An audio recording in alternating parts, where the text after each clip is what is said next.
giant squid are there, and how do we know? Researchers have estimated the population of the giant squid by counting the number of giant squid beaks found inside sperm whales' stomach. The whales can't digest hard objects, so the beaks are usually passed out of the whales in about a week, encased in ambergris. One sperm whale may eat as many as 20,000 squids a week. Of those, perhaps only 3 are giants. So one sperm whale may devour about 150 giant squids a year. It's estimated that there are at least 400,000 sperm whales living all in the world's ocean. Some whale biologists think that there may be more than 1 million. So how many giant squids do all those whales eat each year? That's 60 million giant squid. Of course, not all giant squids are eaten by sperm whale, so there could be many more millions of giant squids hiding in the deep in the world's oceans. This is a sperm whale off the coast of Japan. It munches on a giant squid. What autopsies reveal. In all the recorded history, fewer than 500 specimens of the giant squid have ever been found. In more than 40 years of research, Clyde has examined nearly 100. The largest giant squid ever recorded was reported to measure 60 feet or 18 meters long. Clyde suspects that those who claim to have found the world's largest giant squid may have stretched the squid or the truth to make it seem longer. The largest specimen that Clyde has studied was nearly 46 feet, 14 meters long. Most of the adult giant squids found have been about 25 to 33 feet, 7.5 to 10 meters long. The tentacles make up 2/3 of their overall length.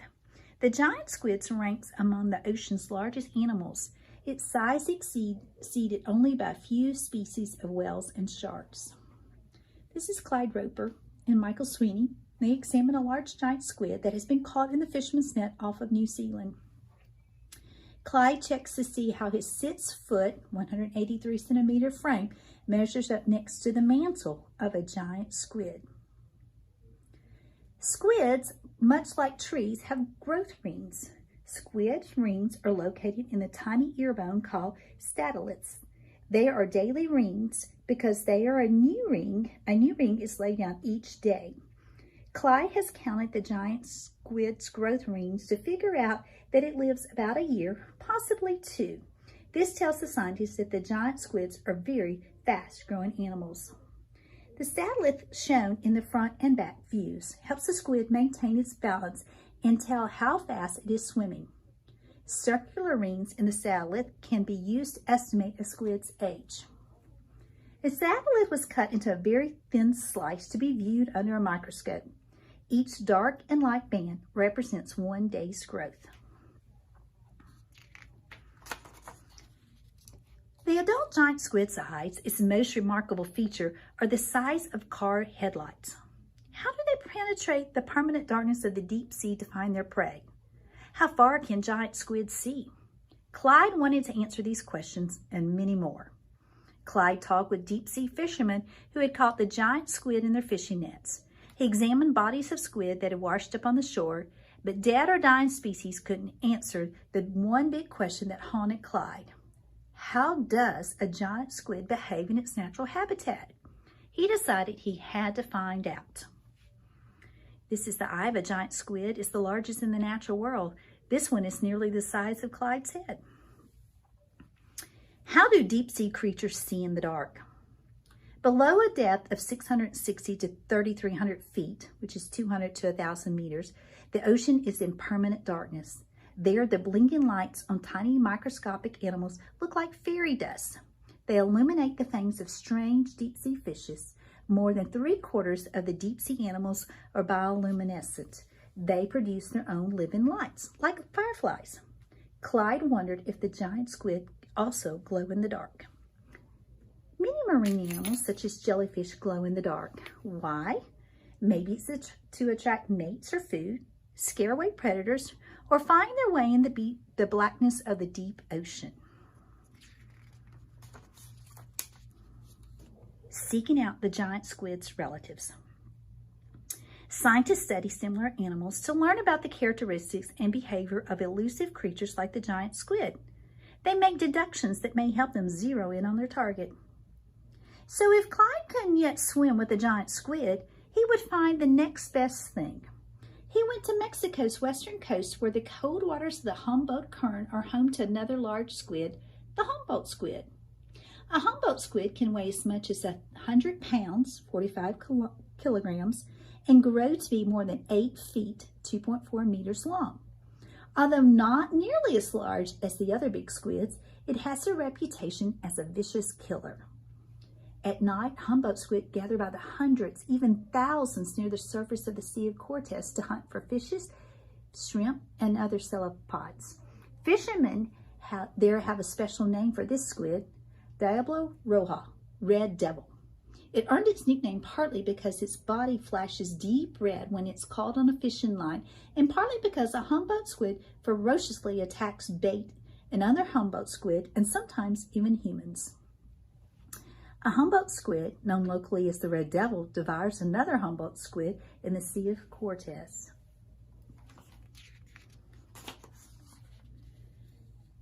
Clyde learned firsthand about the Humboldt squid attacks when he and a film crew from the National Geographic accompanied the fishermen one night. The fishermen caught the Humboldt squid on a special fishing lures called jigs that allow the captured squid to slip off the line as soon as it flipped aboard the boat. When a large female squid was caught on the jig, Clyde put on his wetsuit and scuba tank and dove underwater. Clyde moved in to get a closer look. He was staring into her open mouth when the squid suddenly nipped Clyde with her fist-sized beak and jetted away. After several hours of observing and filming more Humboldt squids from a safer distance, Clyde climbed back into the boat, exhausted. He peeled off his wetsuit and discovered blood spurting from a deep wound where the squid had bitten him. He still has the scar on his thigh to remind him he might well have suffered a worse fate. Watching the Humboldt squid helped Clyde imagine how the giant squid might hunt and capture its food. It also made him wonder what encounter with a giant squid might be like if it was as fierce as the red devil. The open beak of the Humboldt squid is a scary sight, especially if you encounter it underwater at night. Clyde holds up a Humboldt squid like the one that took a bite out of his leg. The wound can be seen on his thigh, and right there's where he was bit. There is another gigantic squid.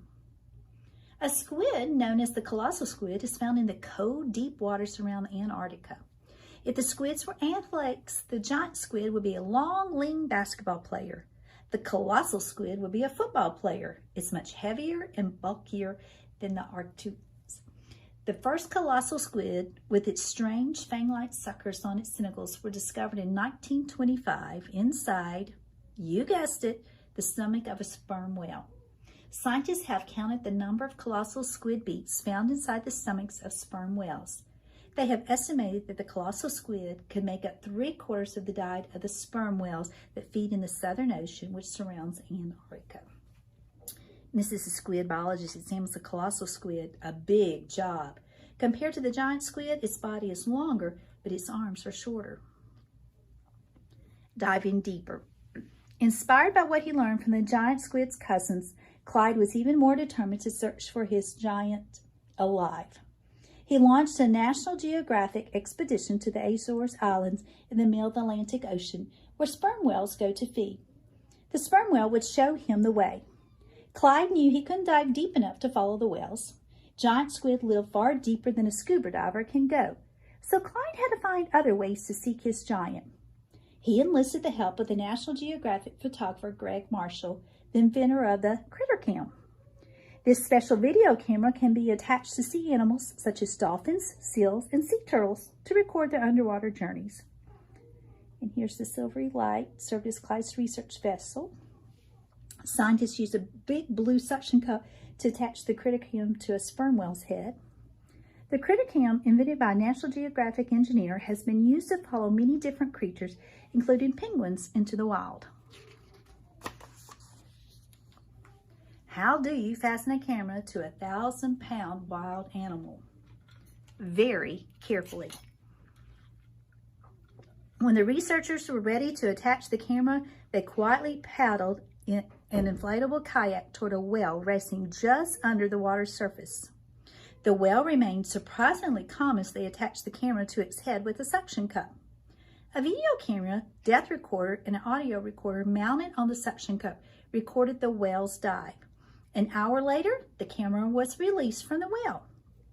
A pinging sound led the researchers to the camera floating in the water. The excited scientists hauled the critter camera on board and played the video. Would they see the first glimpse of a giant squid in action? The whale had descended to 2,600 feet, 8 meters. The lights on the camera could penetrate only a few feet into the darkness at that depth. But the sound recorder allowed the scientists to hear the calls of distant whales. The sperm whales returned their calls. Gradually, more and more sounds collected around the whale. Clyde's team could hear the whales greeting each other. Perhaps they were saying, "I found a great place to get squid." They sent the critter cam down 7 more times on that expedition. Clyde learned a great deal about the giant squid's habitat and its predators, but he still hadn't found his squid.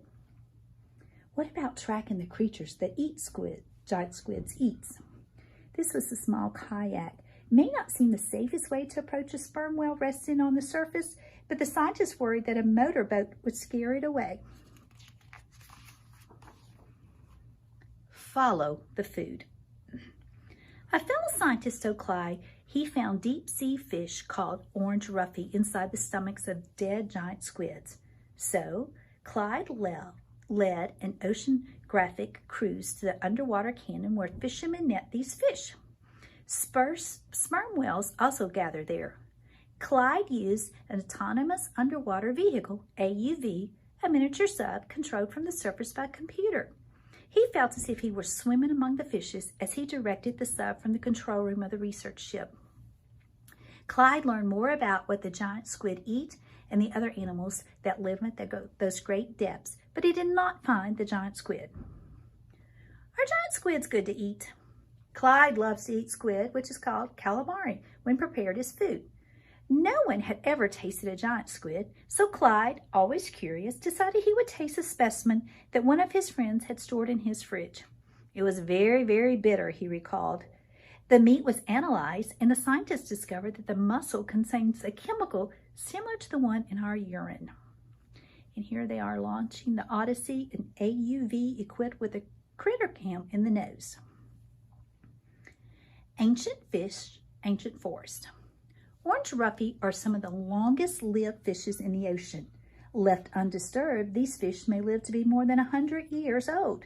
The orange roughy inhabit huge groves of ancient tree corals up to 33 feet tall and more than 1,000 years old. Coral, though may look like plants, are animals, relatives of jellyfish and sea anemones. Orange roughy in the coral forest are being wiped out by deep-sea trawlers. Their heavy nets mow down the ancient corals to scoop up the orange roughy, which are sold as deep-sea perch. Before long, the orange roughy and this food for the giant squid will be gone.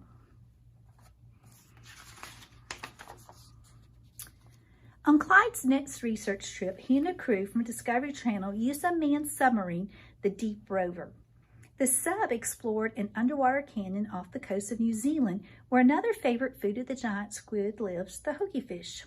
Sperm whales know that too. Young sperm whales go there to gorge on giant squid and other kinds of deep-sea squid. Clyde figured that the giant squid might be attracted to the bioluminescent light given off by the most deep-sea animals. So he draped the sub with light sticks, like those that trick-or-treaters carry on Halloween. A pilot inside the tiny sub maneuvered the Deep Rover. Continual images from several video cameras beamed back to Clyde in the ship's control room as he watched expectantly.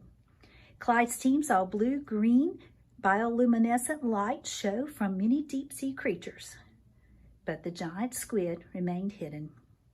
However, with each new expedition, Clyde learned new things about the squid's predators and squid prey. He learned about the giant squid's ecosystem, the area that it lives in and all it contains, and all of these findings provided more and more clues to solving the secrets of the giant squid.